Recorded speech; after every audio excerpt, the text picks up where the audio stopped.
Le trésor public au cœur de la réforme sur la dynamisation des recettes des services publics, c'est le thème du séminaire de formation des comptables publics et des régisseurs de recettes des formations hospitalières et scolaires sur les enjeux du recouvrement et de la gestion des recettes des services dans le cadre de l'exécution du budget de l'État qui s'est ouvert ce jour à Yaoundé. Un séminaire de formation organisé par le ministère des Finances dont l'objectif principal est l'élaboration d'un cadre méthodologique de collecte de données, de suivi et d'évaluation de l'impact de la gestion des régies de recettes ainsi que la mise en œuvre des stratégies d'amélioration et de sécurisation des recettes publiques. Nous sommes là dans le cadre de la formation continue des auxiliaires des comptables publics qui sont justement les régisseurs de recettes.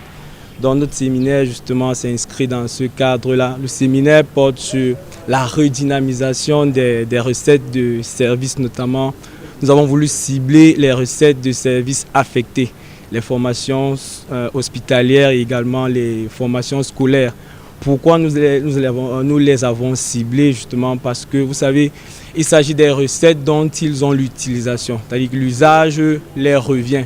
Mais seulement après, ils doivent rendre compte parce qu'il y a une couverture budgétaire qui doit être faite. Il ne s'agit pas des recettes classiques qui rentrent dans une classette qui rentre dans les caisses du trésor public.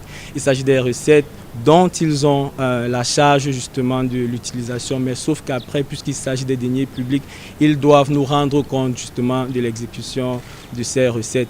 Et très souvent, le trésor public, comme vous le constatez, est souvent mis à l'écart dans le processus de recouvrement de ces recettes.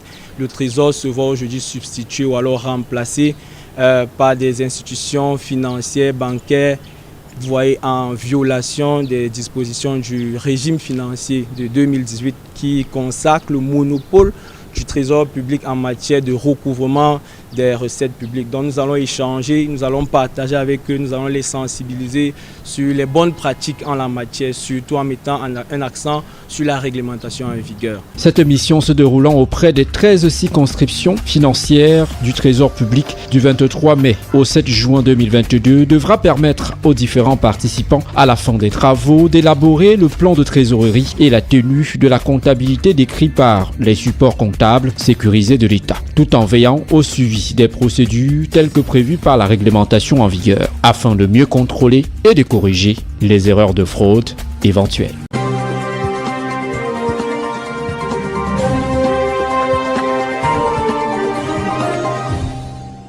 Le président de la République démocratique du Congo, son Excellence Félix-Antoine Tshisekedi Tshilombo, a effectué le samedi 4 juin 2022 une visite de travail à Ouyo, ville située à plus de 400 km de Brazzaville, dans le département de la Cuvette, en République du Congo. C'est à 14h30 GMT que l'avion transportant à son bord le président de la République démocratique du Congo, son Excellence Félix-Antoine Tshisekedi Tshilombo, atterrit à l'aéroport de Lombo. Son Excellence Félix Tshisekedi Tshilombo a été accueilli au pied de l'avion par son homologue Denis Sassou Nguesso, en présence de quelques autorités locales et nationales, civiles et militaires. Après un bref rituel protocolaire, son Excellence Denis Sassou Nguesso, président de la République du Congo, et son hôte ont immédiatement mis le cap sur le palais présidentiel.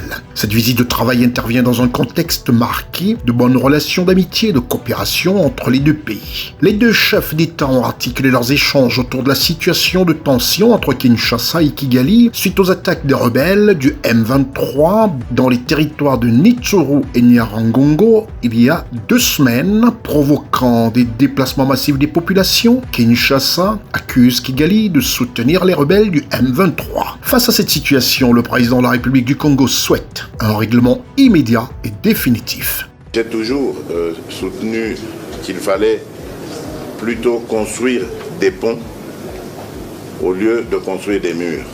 Ça a toujours été mon leitmotiv. Malheureusement, aujourd'hui, nous en sommes là où nous sommes.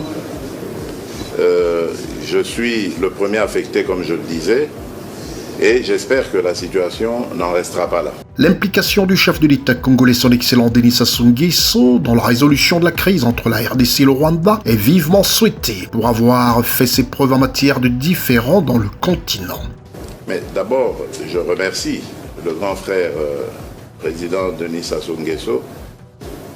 Et dans la foulée, je remercie également le président João Lourenço et notre président en exercice de l'Union africaine, Macky Sall qui se sont dès les premiers instants investis auprès des dirigeants de ces pays pour qu'il y ait de la retenue et pour que nous revenions à de meilleurs sentiments. Donc, moi, je le remercie. Je serais un peu prétentieux de dire ce que j'attends de lui.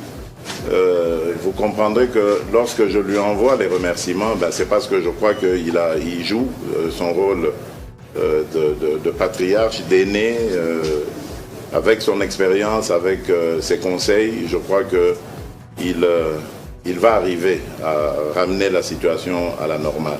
Répondant à la presse, son Excellence Denis Sassou Nguesso s'est montré serein et conciliant, tout en réaffirmant sa confiance quant à l'aboutissement du processus d'apaisement et de décrispation entre les deux pays. Je reste confiant.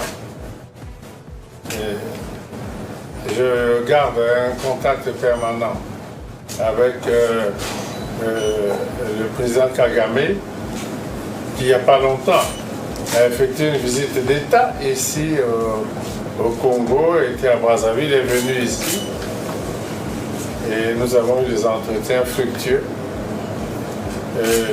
Pour ma part, je pense que nous allons rapidement surmonter cette difficulté-là et ramener la paix à travers le dialogue. Son Excellence, le président de la République du Congo, Denis Sassou Nguesso, chef de l'État congolais, qui entretient de très bonnes relations avec les autorités du Rwanda et de la République démocratique du Congo, a rajouté qu'il est en contact permanent avec le président Paul Kagame du Rwanda et Félix Tshisekedi Tshilombo de la RDC. Si les circonstances permettent que nous parlions directement, nous ne raterons jamais ces circonstances-là pour que nous parlions directement. D'ailleurs, même au téléphone, même par l'envoi d'émissaires, nos ambassadeurs, le contact est permanent, à la fois avec le président Tshisekedi et le président Paul Kagame. Il est à rappeler que la République démocratique du Congo et le Rwanda sont membres de la CEEAC, la Communauté économique des États de l'Afrique centrale, ainsi que de la Conférence internationale sur la région des Grands Lacs. Ce déplacement de son Excellence Félix Tshisekedi Tshilombo à Oyo se situe dans le prolongement de sa récente visite éclair, effectuée à Luanda en Angola, laquelle avait jeté les bases de la facilitation régionale autour du différend de la République démocratique du Congo et du Rwanda. Selon l'ONU, au moins 16 soldats congolais ont été tués et 22 autres blessés lors des affrontements.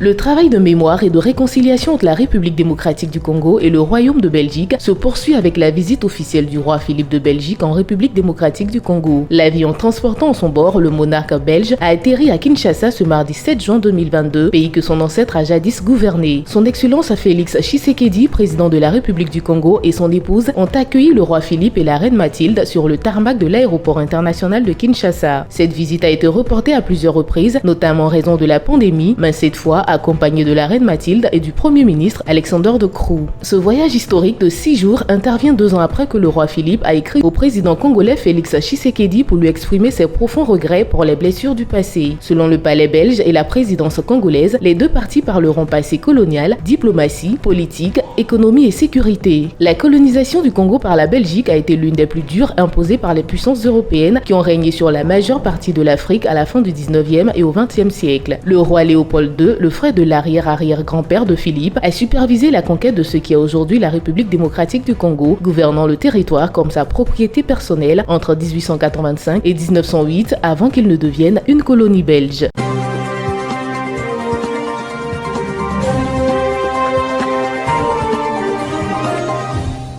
Le président de la République de Côte d'Ivoire, son Excellence Alassane Ouattara, a eu un entretien le mardi 7 juin 2022 au palais de la présidence de la République de Côte d'Ivoire à Abidjan Plateau avec le nouveau président de l'Assemblée nationale de Côte d'Ivoire, l'honorable Adama Bictogo. Le chef de l'État a félicité M. Adama Bictogo, brillamment élu ce jour même, et lui a souhaité plein succès dans ses nouvelles fonctions. Il a ajouté qu'il n'a nul doute que M. Adama Bictogo réussira sa mission à la tête de l'Assemblée nationale. Je voudrais déjà noter avec vous que le président de la République est le président du parti du RHDP. Et que pour l'élection de l'Assemblée, c'est donc le président du parti, son Excellence le président Alassane Ouattara, qui m'a désigné. Donc tout naturellement, après avoir été élu, après avoir bénéficié du suffrage des députés, je suis donc venu exprimer toute ma gratitude, toute ma reconnaissance et mes remerciements au président, son Excellence Alassane Ouattara, qui est resté constant dans la confiance qu'il m'a toujours témoignée, et ce depuis plusieurs années. Je voudrais donc ici, une fois de plus, lui rendre hommage, un hommage appuyé pour cette sollicitude constante. S'agissant de son plan d'action immédiat, M. Adama Bictogo a affirmé avoir eu la promesse d'une autre rencontre avec le chef de l'État pour évoquer plus amplement ce sujet, notamment en ce qui concerne la question de la modernisation de l'institution, la mise à niveau des infrastructures de l'Assemblée nationale, ainsi que d'autres aspects pouvant permettre aux parlementaires d'être efficaces dans l'exécution de leurs tâches.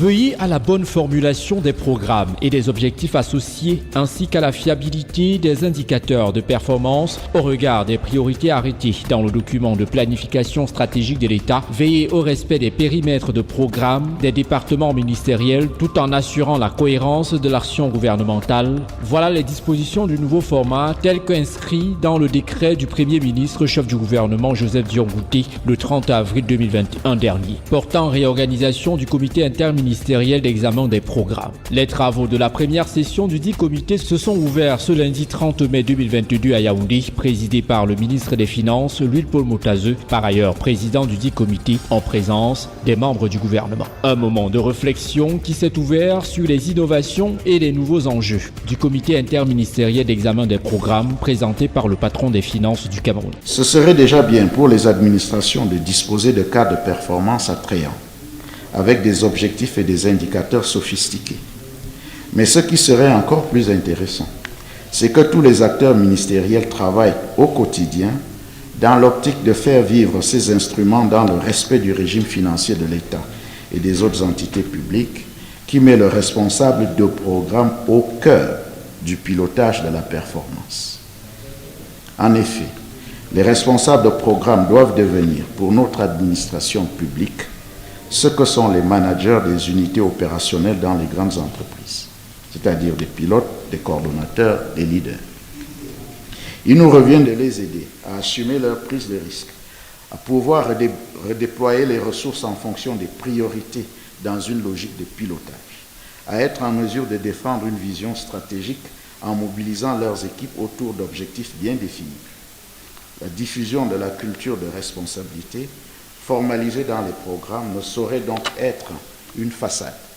Elle est le gage d'un service public qui progresse vers ses ambitions d'émergence. Durant ce comité interministériel d'examen des programmes qui s'achève le 10 juin prochain, visant la refonte de la cartographie des programmes au titre de la préparation du budget pour les 3 prochaines années, il sera donc question pour les responsables des différents départements ministériels d'examiner les 10 programmes gouvernementaux tout en assurant une cohérence optimale avec les piliers de la stratégie nationale de développement et d'une adéquation aux objectifs de développement durable. La première innovation, c'est qu'on tenait le CIEP chaque année. Alors, on a vu que c'était par rapport au décret portant nomenclature, portant calendrier budgétaire, que c'était un peu, je dirais, ça absorbait un peu les administrations. Donc, il était question que le CIEP se tienne 3 ans, tous les 3 ans. Et ça correspond bien à la vie des programmes budgétaires qui ont une durée de vie de 3 ans avant de pouvoir les réviser. Donc il est important que, à l'entame de chaque triennat, que le comité interministériel d'examen des programmes fasse d'abord l'évaluation des programmes avant d'adopter les nouveaux programmes.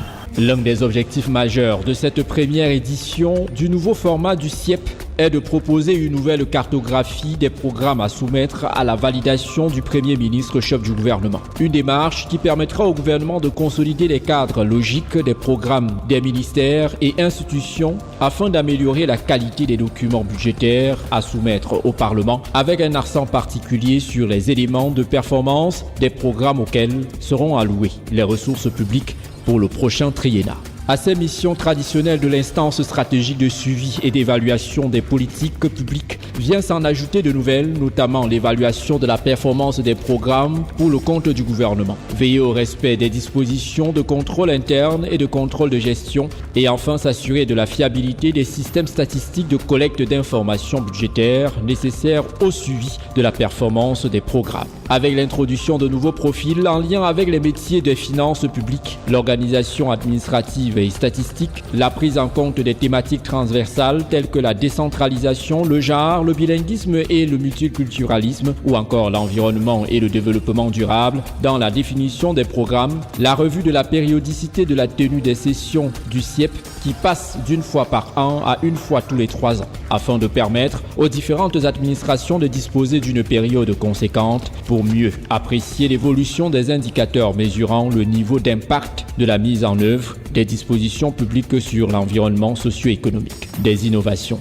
qui, pour le ministre des Finances, s'inscrivent dans un processus d'amélioration continue.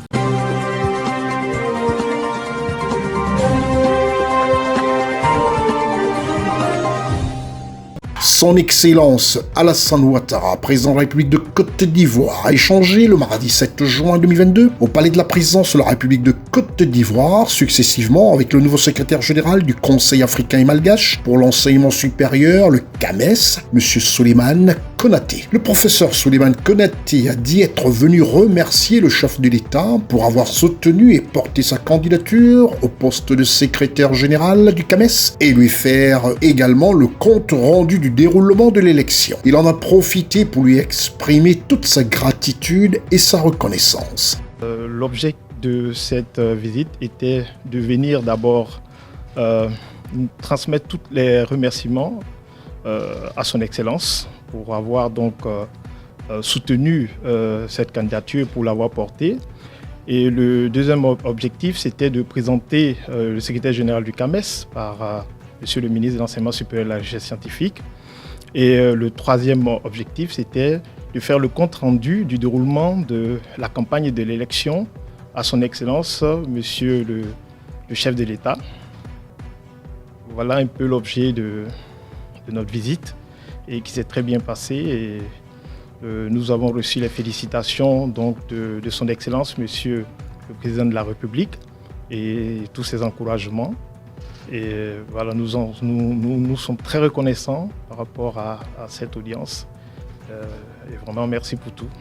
M. Souleymane Konaté est professeur titulaire des universités en écologie et est le premier Ivoirien à accéder à ce poste depuis la création du CAMES en 1968. Il est à noter que le ministre de l'Enseignement supérieur et de la Recherche scientifique, le professeur Adama Diawara, a pris part à la rencontre. Quant au président élu de la Fédération ivoirienne de football, M. Yassine Idriss Diallo, il a indiqué être venu présenter ses civilités au président de la République après son élection le 23 avril dernier à Yamoussoukro, mais aussi remercier le président de la République, son Excellence Alassane Ouattara, pour tout ce qu'il fait pour le sport en général et pour le football en particulier. Nous sommes venus présenter nos civilités à son Excellence Monsieur le Président de la République.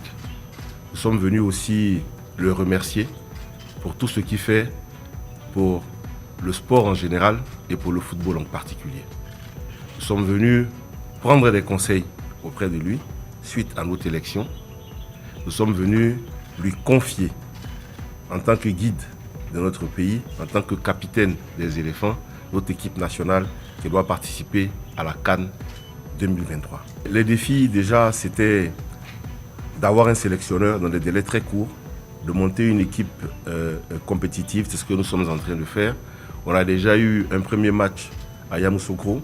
À ce stade, il faut remercier le gouvernement, il faut féliciter le gouvernement parce qu'on a eu la chance de jouer dans un stade magnifique avec une pelouse exceptionnelle. Donc c'est la preuve que la Côte d'Ivoire est au travail et donc que la CAN se déroulera sur des infrastructures de haut niveau. Donc on a pu faire ce match là-bas, on a pu le gagner, on a vu la participation de toute la population. C'est d'ailleurs une occasion pour nous de remercier tous les Ivoiriens qui ont cru en leur équipe en se déplaçant au stade et qui sont restés aussi chez eux en prière pour regarder ce match.